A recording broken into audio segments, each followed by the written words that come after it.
Hello, everybody, and welcome to another episode of Ratatouille, part two. Part two.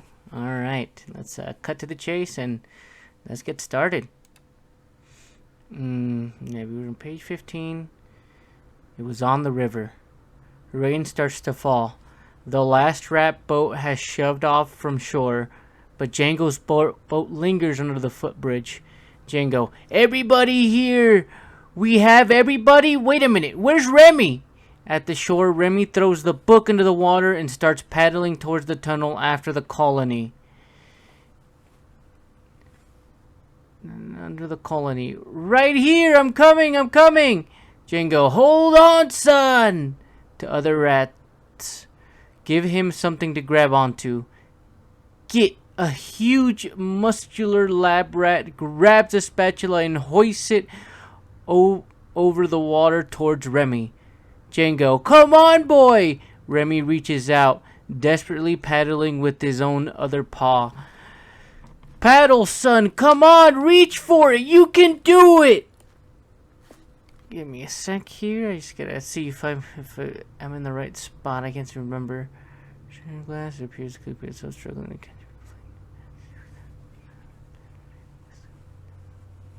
Okay. I'm in the right spot. Let's continue.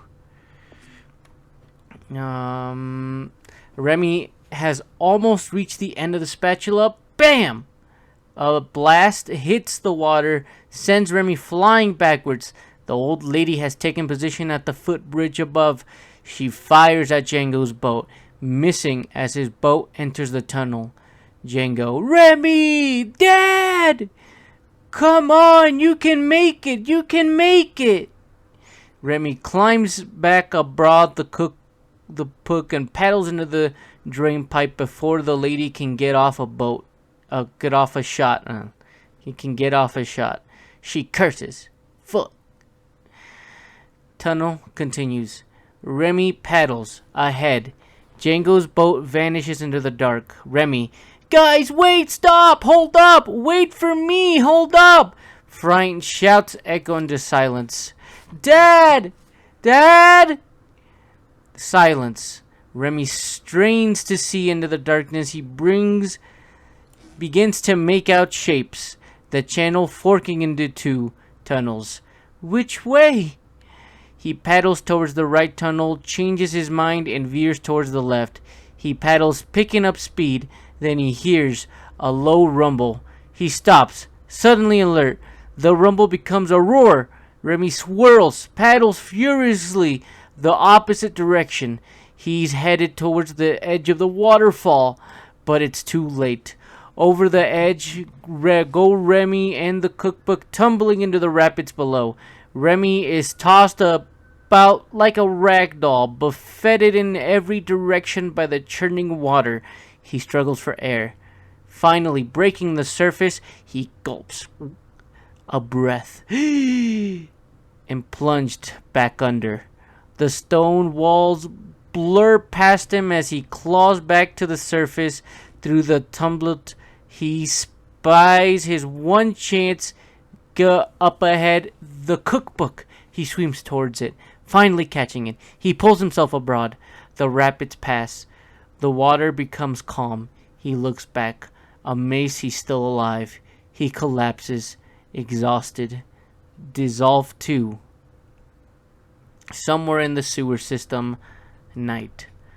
A soaked and exhausted Remy has pulled his battered cookbook to the sewer bank. It's dark and cold. He smells bad, but he's safe. Maybe the clan will find him. He waits. Later, the cookbook has drained out a bit, and there is just enough light seeping through the grate above for Remy to read it. Remy, I waited for a sound, a voice, a sign, something.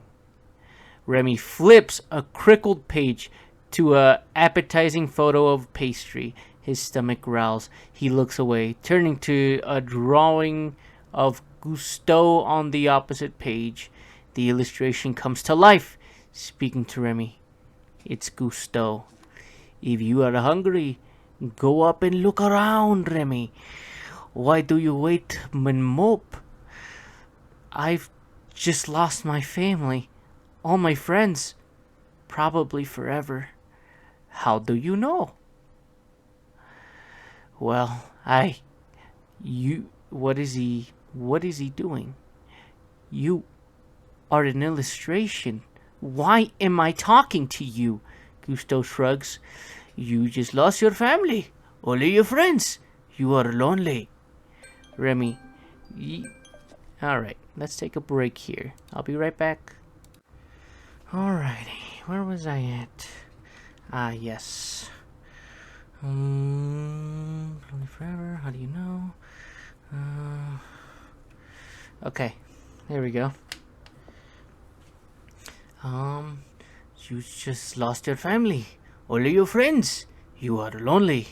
Remy, yeah, well, you're dead. Gusto, but that is no match for my wishful thinking. If you focus on what you have left behind, you will never be able to see what lies ahead. Now go up and look around. Remy looks up, considering the streets above. He looks back to the illustration. Gusto has resumed his frozen pose. Remy decides to go. We follow Remy as he scurries up into the building between walls, through pipes, under floors, allowing glimpse into the human world around him. Remy moves through a crack, emerges into apartment kitchen. In the next room, a party is in the progress. Remy spies a loaf of bread. Famished, he grabs it, prepares to take a bite when a sprite in the form of Gusto appears, smaller than Remy, glowing in semi-transparency. What are you doing? Remy started. Defense. I'm hungry. I don't know where I am, and I don't know when I'll find food again. Gusto. Remy, you are better than that. You are a cook. Cooks make. Thieves take. You are not a thief. Remy. But I'm hungry. Reconsidering. Gusto. Food will come, Remy. Food always comes to those who love to cook. The Gusto sprite vanishes. Okay. Remy shakes it off. He puts the bread down, denying his growing hunger, and moves on between the walls. Remy moves, following his exceptional nose. We see glimpses of many French lives. A painter carefully painting a nude model we can't see. A dog barks aggressively, warning Remy away from his flat.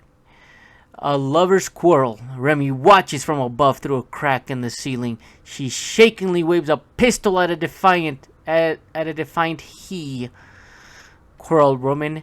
You think I am playing, Francisco? You think I am playing? Quarrel man. You don't have the guts. Losing interest, Remy moves on. A bullet splinters into the floor in front of him.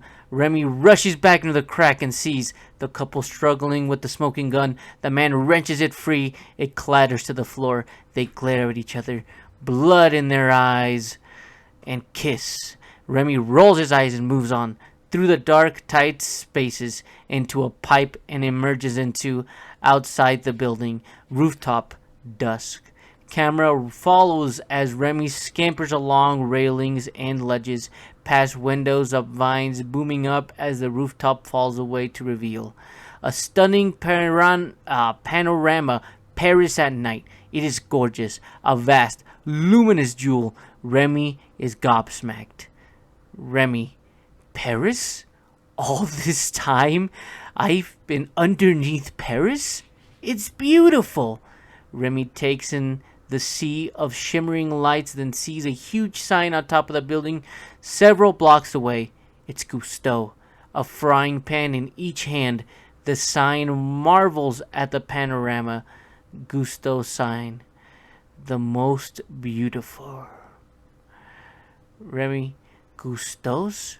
Your restaurant! You've led me to your restaurant! Gusto sign, not entirely sure.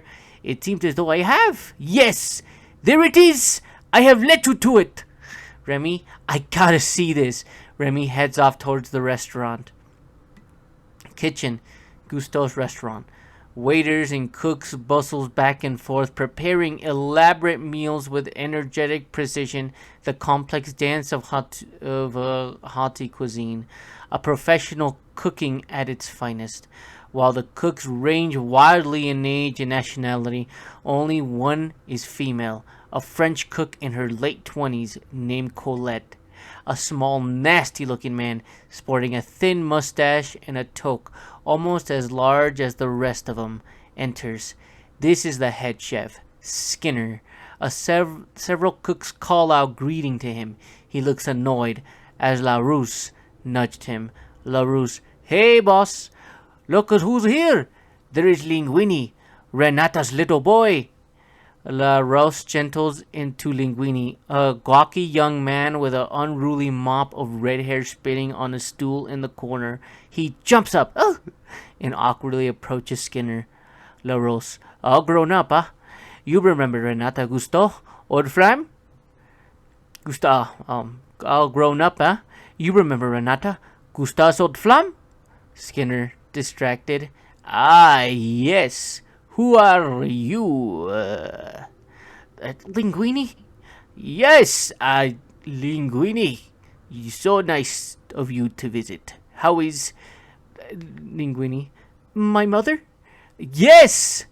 Renata? Oh, Skinner. Yes, Renata. How is she? Linguini. Good. Well, not good. She's been better, but I mean, she's dead. Oh, I'm sorry. Linguini. Don't be. She believed in heaven, so she's covered. You know, afterlife-wise. Skinner stares at Linguini for a long, perplexed moment. Linguini suddenly hands a sealed envelope to him. What is this? She left it for you. I think she hoped it would help me get a job here. Of course, Gusteau's wouldn't hesitate. Any son of Renata's? Skinner cutting him off. Yes. Oh yeah, that wasn't even Skinner. Like, of course, Gusteau wouldn't hesitate. Any son of Renata's? Skinner cutting him off. Yes, well, we could file this and something suitable opens up. LaRousse, we've already hired him.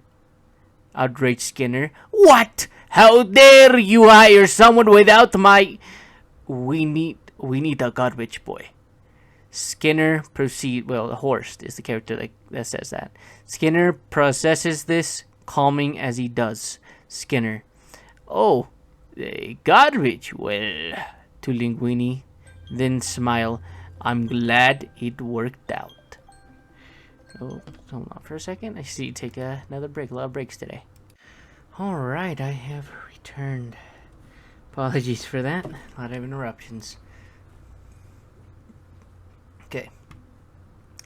Skinner disappears into his office, which once belonged to the great Gusteau himself. Linguini turns back to the other cooks, who are already handing him his work clothes. Rooftop above Gusteau's kitchen. Minutes later, Remy and the Gusteau sprite look down to the skylight into Gusteau's kitchen. Remy watches, rapt as the chefs scurry about, preparing the gourmet meals. Remy, I can't believe it! A real gourmet kitchen! And I get to watch! Gusteau, you've read my book. Let us see how much you know. Which is the chef? Remy points out Skinner, who is berating another cook. That guy. Very good. Who is next in command? Remy. The sous chef. The sous chef's there, points out Horst. The sauce is responsible for the kitchen when the chef's not there. Remy's POV, isolating the cooks as Remy points them out. Remy. Hold on, that thing scrolls up. Hey, when that happens. Okay. Pointing out. Commies! They're cooks! Very important. Gusto. Hold on. Sorry, I was about to sneeze. and I went way too down on the script. Remy's POV. Isolating the cooks as Remy points them out. Saucer? In charge of sauces? Very important. Chef de partie, demi-chef de partie, both important. Commies, they're cooks, very important. Gusto, you are a clever rat. Now, who is that? Gusto is pointing to the garbage boy Linguini, who is clumsy, steering the mop and bucket through the kitchen. Oh, him? He's a nobody. Not nobody. He is part of the kitchen. Remy dismissive. He's a plongeur or something. Washes dishes, takes out the garbage. He doesn't cook. But he could.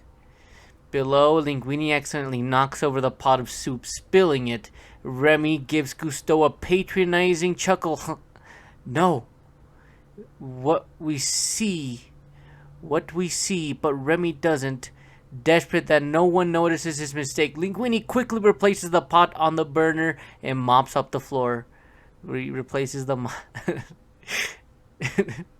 How do you know? What do I always say? Oh, wait. Remy desperate that no one notices his mistake. Linguini quickly replaces the mop on the burner and mops the floor. Okay. How do you know? What do I always say? Anyone can cook, Remy. Well, yeah, anyone can. That doesn't mean that anyone should. Well, that is not stopping him, see? Remy watches aghast as Linguini quickly chumps some water from another pot into the soup to refill it to its former level, haphazardly throwing in a few spices and vegetables. No, this is terrible. He's ruining the soup and nobody's noticing. It's your restaurant. Do something. What can I do? I'm a figment of your imagination. But he's ruining the soup. We've got to tell someone that he's... The skylight suddenly gives way, and Remy plunges down Gusto's kitchen. With a splash, Remy lands into a sink filled with soapy dishwater. He paddles to the surface, climbs to the counter, and tumbles over the edge, hitting the floor with a splat. Kitchen floor under the counter continues. Remy hides a giant feet belonging to busy cooks. Boom! By on either side, surrounding by the enemies of rat kind. Remy is petrified.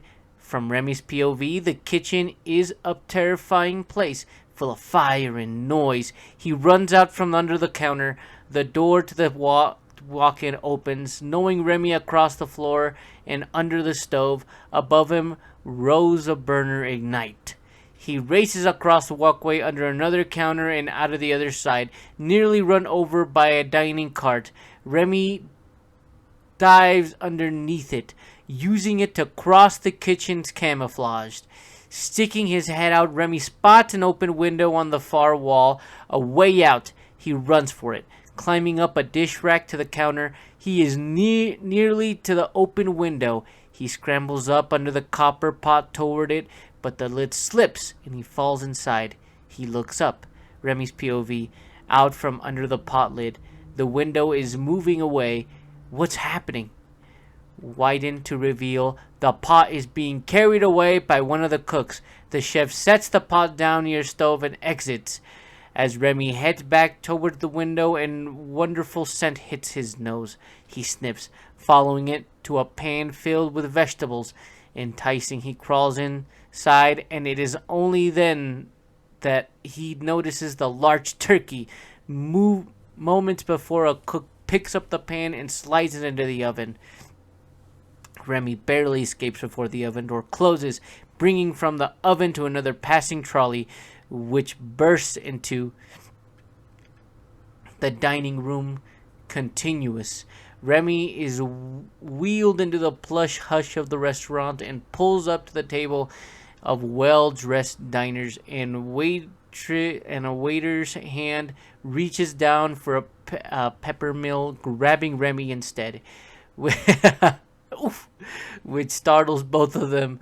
The hand instantly releases Remy, who quickly leaps into another passing trolley, the one heading back to the kitchen. Cousteau's kitchen continues. Remy jumps off the trolley and hides. He looks up at the window. Remy's POV. The window has been closed. Linguini crosses into its view and tastes the soup. It's horrible. So horrible that he runs to the window. It opens. It spits the soup out into the alley and exits, leaving the window open. Resume Remy. He sees his opening and runs for it, climbing a broom handle to the shelf above the stove that leads to the open window. Dodging jars of spices, he runs to the steam from the soup bubbling directly above. So he's disgusting. It's so disgusting. Thing from the soup bubbling directly below. Disgusting that without a thinking, he grabs a spice from the counter, throws a dash in. He starts for the window and thinks better of it. Adds some leeks, adds some peppers, starts back to the window and stops. He gaze returns to the boiling pot. He looks back at the kitchen. The cooks haven't noticed him. He looks at the window. It is still open, and the path to it is clear. The Cousteau sprite appears. Remy, what are you waiting for? Remy, is this going to become a regular thing with you? You know how to fix it. This is your chance. Remy considers this, then filled with purpose, he jumps to the stove on top, turns the burner down, hops up to the spigot to add water to the soup. Quickly losing himself, Remy proceeds to make the soup, alternatively smelling, tasting, and adding ingredients to it. He grabs a paw full of spices, so cute, to toss in, and suddenly sees Linguini, wide-eyed and brandishing a ladle. They stare at each other for a long moment. A deer caught in each other's headlights. Remy drops the spices into the soup. Boop. The soup! Where is the soup? The two startled. Remy tries to run for the window, and Linguini slams a colander over him, both hiding and trapping him. Skinner. Out of my way, garbage boy! Skinner spots the ladle in Linguini's hand. He seizes Linguini by his collar. You are cooking? Skinner, you are cooking? How dare you cook in my kitchen? Remy starts to push the colander towards the open window. Where do you get the gall to even attempt something so monumentally idiotic? I should have you drawn quartered. I'll do it. I think the law is on my side. Call out. Larouse, draw the quarter this man after you put his head in the duck press to squeeze the fat out. As a Skinner berate Linguini, Lalo ladles the soup into a tureen, which he takes to the pass. Linguini watches helplessly as the waiter Mustafa carries his soup out to the dining room. Linguini, oh no. Skinner, what are you blabbering about? Linguini points a drumstick. But don't let the soup! And then, oh, no, that was Linguini. Alright, let's start this. Points drumstick, but don't let the soup! Skinner, the soup? Suddenly understands. Stop that soup! No! But Mustafa is gone, and it is too late. Skinner obnoxiously looked through the door window into the dining room. Skinner's POV, the dining room. The soup is served to a woman's dinner. She tastes it, reacts visibly, and motions for the waiter. Resume kitchen, Cousteau and Skinner. Wilting Skinner turns his building rage toward Linguini. Oh, Linguini, you are fired! F-I-R-E-D, fired! Mustafa, the waiter, sticks his head through the double door, speaking low to Skinner. Mustafa, she wants to speak to the chef. Color drains from Skinner's face. He sighed, heads out into the dining room, and it takes his medicine. Linguini creeps towards the exit, but is collared by the sous chef Horst. On the counter, Remy inches The colander towards the window. Colette sticks a spoon into the soup and it tastes. It's good.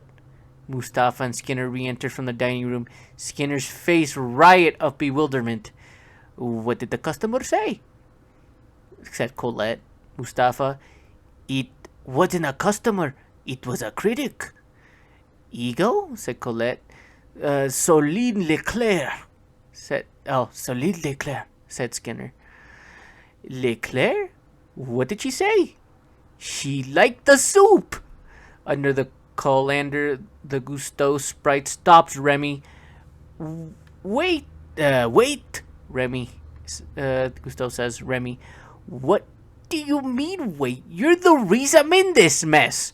Gusteau. Someone is asking about your soup. Resume scene. The bustle of the kitchen has stopped dead as Skinner tastes the soup. His eyes betray a truth. The soup is delicious and he hates that. He turns to Linguini, his face dark. What are you playing at? Said Skinner. Linguini, totally confused. Am I still fired? Colette. You can't fire him, said Colette. Wheels on her. What? Leclerc likes the soup. Leclerc likes it. She made a point of telling you so. If she writes a review to the effect and finds out you fired the cook responsible. Skinner. He's a garbage boy. Colette. Who made something she likes. How can we claim to represent the name of Gusteau if we do not hold most cherished beliefs? Skinner. And what belief is that, Mademoiselle Tato? Am I saying it right? Mademoiselle Tato. Anyone can cook, said Colette. Under the colander, the Gusteau sprite nudges Remy. Resume scene. The other cooks murmur their assent. The turn of the tide isn't lost on Skinner. His face softens into the icy smile. Skinner. Perhaps I've been too harsh to our new garbage boy. He has taken a bold risk, and we should not reward that, as Chef Gusteau would have. If he wishes to swim in dangerous waters, who are we to deny him?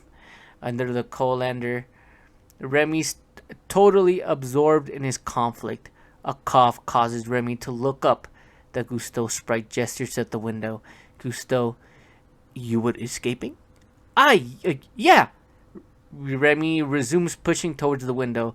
Back to scene. Skinner turns to Colette, gives her a withering smile. Skinner, since you have expressed such interest in his cooking career, you should be responsible for it. Colette's face falls. Skinner turns to the other cook. Skinner, anyone else? They look away. Then back to work. The cooks resume their work. Skinner wheels on Linguini. Skinner, you are either very lucky or very unlucky. You will make the soup again, and this time I'll pay attention. Very close attention. Of the other side, Remy almost made it out to the window. Skinner, they think you might be a cook, but you know what I think, Linguini? I think you're a sneaky, overreaching little rat! Remy runs. The other cooks come after him. Skinner swings a mop at Remy, breaking dishes and blocking his escape. Skinner, Linguini, get something, trap it in! Linguini caps a jar over Remy, seals it. Linguini, what should I do now? Kill it! Linguini, now? No, not in the kitchen. Are you mad? Do you know what will happen to us if anyone knew we had a rat in our kitchen? Skinner, they'd close us down. Our reputation is hanging by a thread as it is. Take it away from here, far away. Kill it. Dispose of it. Go! Linguini nods and quickly exits to the kitchen back door. Alley behind Gusteau's kitchen. Continues. Night. Linguini hops aboard a bicycle and pedals into the gloom, carrying Remy into the jar with him. Alongside sign. Night. Alright. I will have to drop it off here, but this has been fun. I hope I get to do more of this. I'm legit having fun with this script. Alright, you guys have a good day.